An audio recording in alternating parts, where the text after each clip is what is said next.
So, welcome once again, and we are starting a new chapter, chapter number 3, जिसका नाम है pair of linear equations in two variables. अब आपको नाम को समझने में परेशानी नहीं हो रही होगी, क्योंकि हमने चैप्टर नंबर 2 में अच्छे से समझ लिया कि लीनियर इक्वेशन क्या होता है, पॉलिनोमियल क्या होता है, वेरिएबल्स क्या होते हैं। तो मुझे इतना पता है कि जो भी मुझे इक्वेशन पढ़ना है, उसमें 2 वेरिएबल्स हैं। यस, तो जैसे कुछ ऐसा इक्वेशन है, जैसे कुछ ऐसा equation 2x plus 3y plus 5 equal to 0। पहली बात, क्या ये इक्वेशन है? हाँ, ये इक्वेशन है। क्या ये लीनियर है? हाँ, लीनियर है, क्योंकि वेरिएबल का पावर 1 है। x का पावर देखो 1, y का पावर देखो 1। वेरिएबल का पावर 1 है, इसलिए लीनियर भी है। तो वेरिएबल्स कितने हैं? एक वेरिएबल x है, दूसरा वेरिएबल y है, कोई तीसरा वेरिएबल है नहीं, इसलिए 2 वेरिएबल्स। तो लीनियर इक्वेशन भी है ये, 2 वेरिएबल्स भी हैं, तो ये हो गया देखो linear equation in 2 variables. Why are we talking about pair of such linear equations? उसका रीजन है। तो इतना तो समझ गए कि हम ऐसा इक्वेशन की बात करने वाले हैं जिसमें 2 वेरिएबल होगा और वो लीनियर होगा। तो ऐसा इक्वेशन नहीं जैसे 2x² plus 3y plus 6 equal to 0, ये भी एक इक्वेशन है, बट मैं इस इक्वेशन की बात नहीं करूंगा। क्यों नहीं करूंगा? Because this is not linear equation in 2 variable. Linear क्यों नहीं है? क्योंकि x का पावर 2 है, 2 वेरिएबल तो हैं, x और y है। तो मैं इसको क्या बोल सकता हूं? इसको मैं बोल सकता हूं क्वाड्रेटिक इक्वेशन इन 2 वेरिएबल्स। जो ऐसे इक्वेशन होते हैं क्वाड्रेटिक, क्वाड्रेटिक इक्वेशन तो है। क्वाड्रेटिक इक्वेशन क्यों है? क्योंकि इसका पावर 2 है, ये हमने देखा था ना पिछले चैप्टर में। लेकिन वेरिएबल एक नहीं है, वेरिएबल 2 है, x एंड y। तो मैं बोलूंगा कि एक क्वाड्रेटिक इक्वेशन है इन 2 वेरिएबल्स।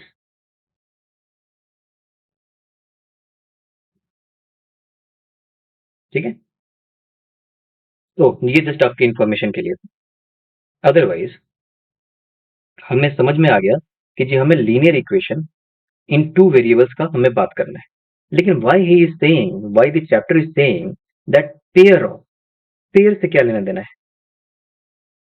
तो एक बात जान लो, वो बात ये है कि जब भी मेरे पास बच्चों एक वेरिएबल होगा, 1 वेरिएबल होगा,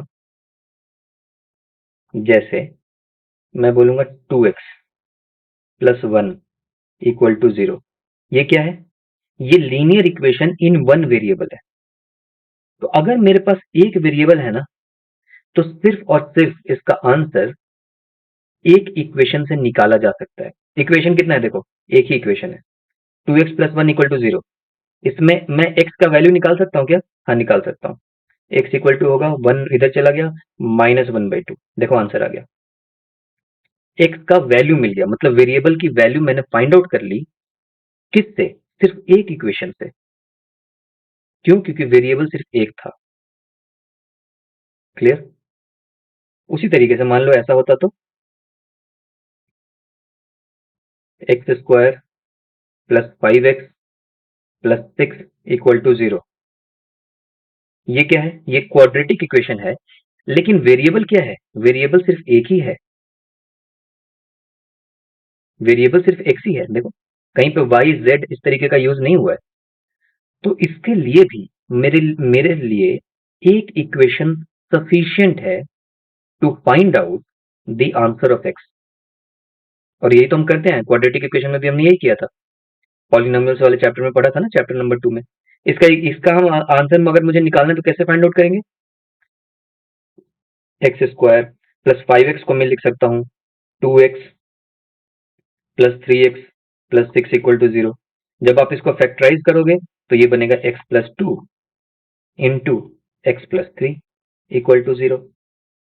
ये तो आता है ना, ये हमने पिछले क्लास में पढ़ रखा है, इसलिए मैं थोड़ा सा फास्ट कर रहा हूँ, क्योंकि मुझे पता है कि जितने भी बच्चों ने प्लेलिस्ट को सीक्वेंस में देखा होगा उनको पता होगा कि मैं क्या बात कर रहा हूँ। तो यहां से मुझे दो आंसर मिले, x equal to -2 and x equal to -3। लेकिन मिल गया answer, x equal to 2 and x equal to -3 मिल गया। तो सिर्फ और सिर्फ एक इक्वेशन था मेरे पास, तो मुझे आंसर मिल गया। क्यों? क्योंकि वेरिएबल एक है, वेरिएबल एक है। तो अगर वेरिएबल एक है तो मेरा ओवरऑल ये कहना है कि one equation is sufficient to get the answer. एक इक्वेशन काफी है अगर एक ही वेरिएबल है तो। लेकिन वही अगर दो वेरिएबल है, जैसे ये क्वेश्चन है, 2x plus 3y equal to 5, इधर लेकर के जाओ, -5 हो गया। अब मैं कैसे निकालूं कि ऐसा क्या x का वैल्यू रखूं और y का ऐसा क्या वैल्यू रख दिया जाए कि ये -5 हो जाए? कैसे निकालूं मैं?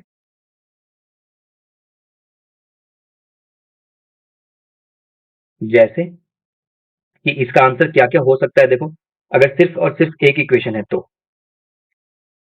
मान लो मैं बोलूं कि जी x इक्वल टू 0, मैंने बोल दिया अपने दिमाग से, ये किसी ने यूं ही बोल दिया।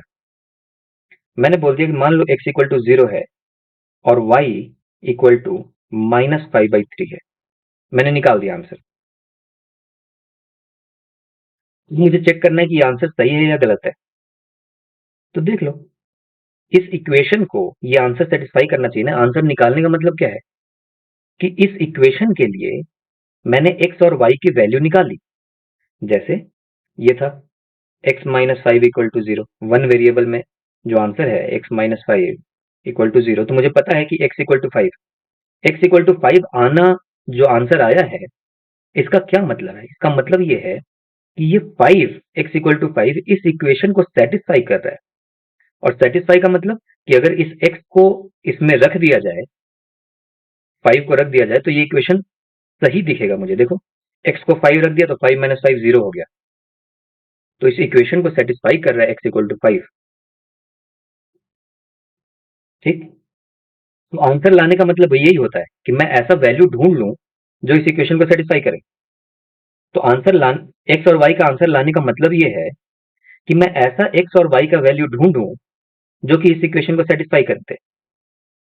और मैंने ऐसे ही ढूंढ लिया अपने दिमाग से, मैंने आपको बोला कि जी ये आंसर है, चेक कर लो तुम। तो चेक करते हैं। 2 इंटू एक्स के जगह पे 0 है, तो ये तो 0 हो गया। प्लस 3 इंटू वाई के जगह पे है -5/3, तो ये 0 प्लस -5, ये तो आ गया -5। ये तो सही आंसर है। मतलब x equal to 0, y equal to -5/3 सही आंसर है। हाँ, सही आंसर है, कोई प्रॉब्लम नहीं है। लेकिन मैंने अगर आंसर और भी दिए होते तो मैं और भी आंसर दूंगा। मैं बोलूंगा कि x equal to -5/2, y equal to 0।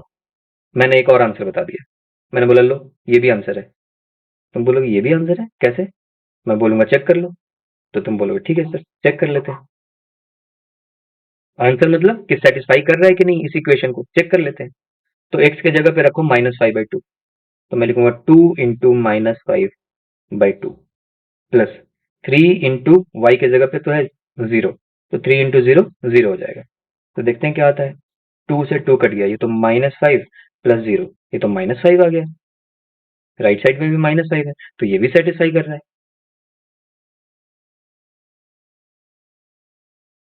ठीक है, यही नहीं और भी आंसर दूं? और भी आंसर देता हूँ।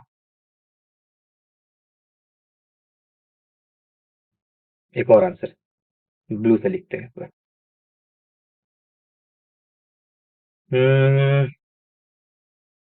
एक्स इक्वल टू 3 और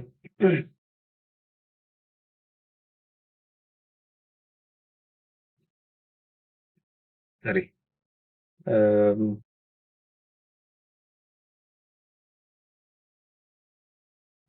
एक्स इक्वल टू लो 1/2, वाई इक्वल टू -2।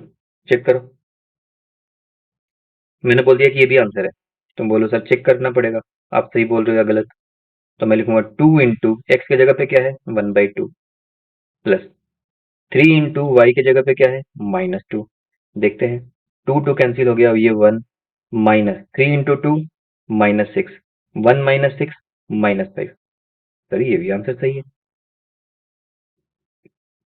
ओवरऑल ये 3 एग्जाम्पल से मैं आपको ये बताना चाह रहा हूं बच्चों कि अगर दो वेरिएबल है एक्स और वाई, लेकिन इक्वेशन सिर्फ एक ही है।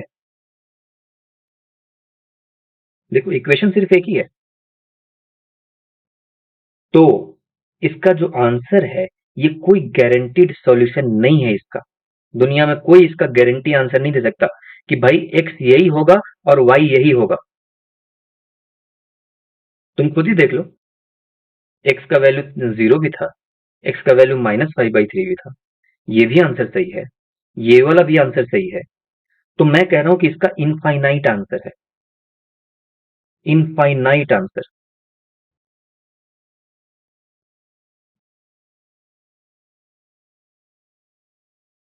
ठीक है, इसके इनफाइनाइट आंसर हो सकता है, कुछ भी आंसर हो सकता है। तो बेसिकली कहने का मतलब है कि मैं इसका आंसर नहीं निकाल पाया, एग्जैक्ट आंसर।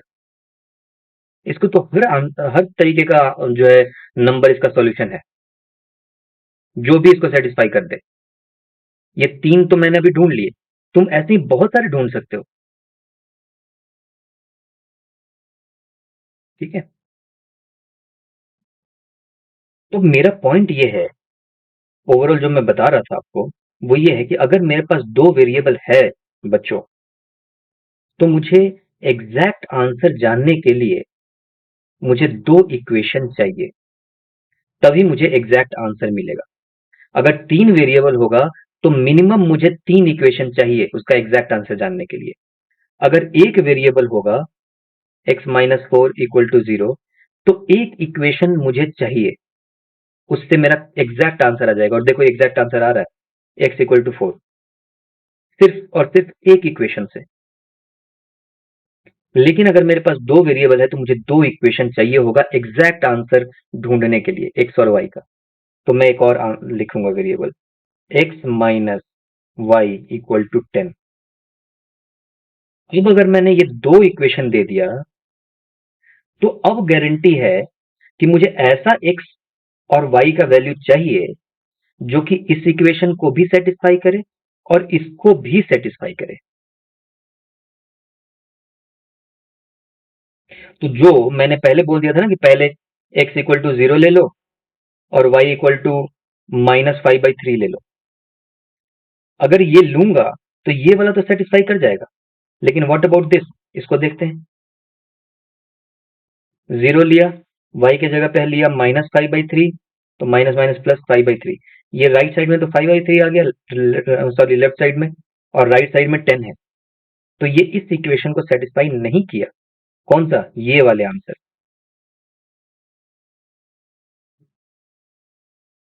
तो ये आंसर नहीं हो सकता।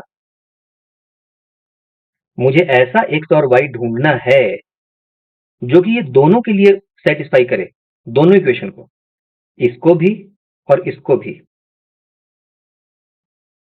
ठीक है, तो हम इसको बोलते हैं कि exact one solution, exact one solution. एक सॉल्यूशन मुझे मिल गया। अगर मुझे एक सॉल्यूशन चाहिए तो मुझे मिनिमम दो इक्वेशन की रिक्वायरमेंट तो है ही है, दो इक्वेशन चाहिए होगा क्योंकि दो वेरिएबल है। क्लियर हो गया। तो इसलिए मैं ये सारी बातें आपको क्यों बताई मैंने, क्योंकि यहां पे टॉपिक ही यही था, चैप्टर का नाम ही यही है, पेयर ऑफ लीनियर इक्वेशन। तो हम इस चैप्टर में जो भी पढ़ेंगे हमेशा एक पेयर दिया हुआ होगा, मतलब दो लीनियर इक्वेशन दिए हुए होंगे। क्योंकि जब सिर्फ और सिर्फ अगर एक लीनियर इक्वेशन दिया हुआ होता टू वेरिएबल में, मान लो सिर्फ यही, तो इसका कोई एग्जैक्ट आंसर नहीं था, इसके इनफाइनाइट आंसर थे, कुछ भी आंसर हो सकता है। 3 आंसर तो मैंने आपको दिखा दिए, ऐसे ही बातों बातों में, ऐसे ही ढूंढते रहो, बहुत सारे आंसर होंगे। ठीक है, आई होप कि आपको ये क्लियर हो गया होगा कि इस चैप्टर का नाम क्यों है pair of linear equation in two variable. ये तो हमें बहुत अच्छे से आता है, linear equation in two variable क्या होता है, लेकिन पेयर क्यों चाहिए, दो क्यों चाहिए? दो इसलिए चाहिए क्योंकि मुझे सॉल्यूशन ढूंढना है। ठीक है, अब जो भी हमें आज के बाद, इस क्लास के बाद जो भी हमें पेयर ऑफ लीनियर इक्वेशन मिलेगा, उसका सॉल्यूशन, तो मैं एक बार एक पेयर लिख दूं, एक पेयर ऑफ लीनियर इक्वेशन लिख लूं। दूसरा इक्वेशन लिख लेते हैं, मान लो x minus y equal to 10, और मैंने लिख दिया इसे इक्वेशन 2। तो ये हो गया pair of linear equation, pair of linear equation. इस पेयर ऑफ लीनियर इक्वेशन को फाइंड करने के लिए मैंने बोला ना, हमें आंसर ढूंढना है, हमें ऐसा x और y का वैल्यू ढूंढना है जो कि ये दोनों को सेटिस्फाई कर दे। यही है मेरा एम इस पूरे चैप्टर में, कि पेयर ऑफ लीनियर इक्वेशन दिया हुआ हो। पेयर क्यों दिया हुआ होना चाहिए वो मैंने आपको बता दिया, क्योंकि दो चाहिए ही चाहिए होंगे मेरे को, अगर मुझे आंसर निकालना है तो। अब अगर आंसर निकालना है तो कैसे निकाला जाए आंसर, कैसे ऐसा नंबर ढूंढा जाए एक्स और वाई जो कि ये दोनों का सेटिस्फाई करे। तो इस आंसर को निकालने के लिए दो तरीके सिखाए गए आपको इस चैप्टर में, टेक्निक, दो तरीके हैं या मेथड, दो मेथड समझो। एक तो कि ग्राफ की मदद से निकल सकता है इसका आंसर, देखेंगे हम लोग कैसे, और दूसरा अलजेब्रिक कैलकुलेशन के हिसाब से।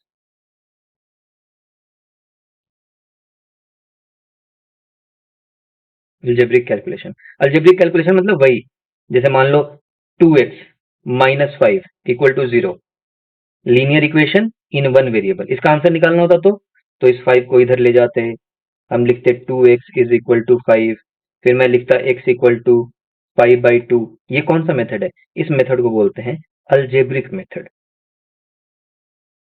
अलजेब्रिक मेथड आंसर निकालने का। ठीक है, तो हम जो linear equation in two variable है, इसका आंसर दो तरीके से निकालना सीखेंगे, एक ग्राफ की मदद से और एक अलजेब्रिक कैलकुलेशन, जैसे हमने ये वाला किया इस तरीके से। ये दोनों चीजें हम नेक्स्ट क्लास में, नेक्स्ट लेसन में स्टार्ट करेंगे। ठीक है, तो this was just a kind of introduction to you all, जिसमें आपको समझ में आ जाए कि जी ये चैप्टर का नाम क्यों है पेयर ऑफ लीनियर इक्वेशन, और pair of linear equation in two variable से क्या समझते हैं, पेयर क्यों चाहिए, एक से क्यों नहीं काम चल रहा। और जब ये सब कुछ समझ लिए तो मेरा एम ये है टू फाइंड, लिख देता हूं एम, एम ये है to find value of x and y. ये है बच्चों, एक्स एंड वाई का वैल्यू फाइंड आउट करना। और इस काम को करने के लिए मुझे दो तरीके बताए गए हैं, दो मेथड बताए गए हैं, जिससे मैं एक्स और वाई की वैल्यू फाइंड आउट कर सकता हूं, और वो मेथड है graphical method and algebraic calculation method. और ये दोनों बहुत सिंपल है, कोई डिफिकल्ट नहीं है इसके अंदर, बहुत हार्ड डिफिकल्टी किसी तरीके का ऐसा चीज आपको महसूस ही नहीं होगा।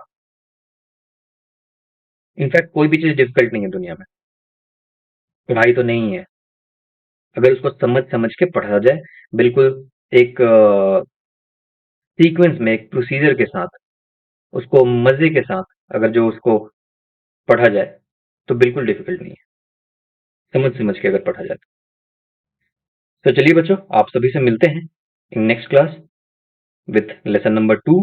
एंड उस लेसन में हम देखेंगे कि इन दोनों तरीके से एक्स और वाई की वैल्यू कैसे निकाली जा सकती है। Okay, see you in next class. Bye.